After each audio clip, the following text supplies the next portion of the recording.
Hi, question number 3. Yes. In the third question, consider following statements. Again statements are when the surface tension arises due to extra energy of the molecules at the interior as compared to the molecules at the surface of the liquid. No, സർഫസിലുള്ള മോളിക്യൂൾസിന് ഇൻറ്റീരിയറിലുള്ള മോളിക്യൂൾസിനേക്കാൾ extra energy ഉണ്ട് എന്ന് പറഞ്ഞത്. ഇത് തിരിച്ചല്ലേ സംസാരിച്ച്.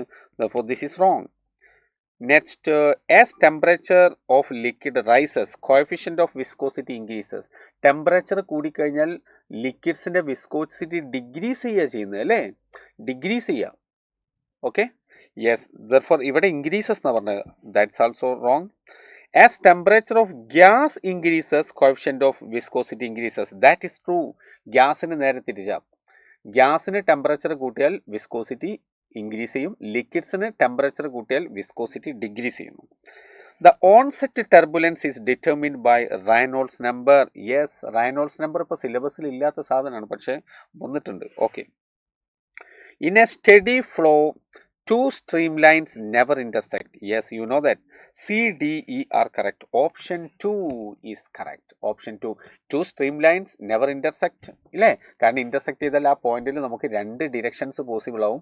സ്ട്രീം ലൈൻ എന്ന് പറഞ്ഞാൽ വളരെ ഡിസിപ്ലിൻഡ് ആയിട്ടുള്ള ഫ്ലോ ആണ്.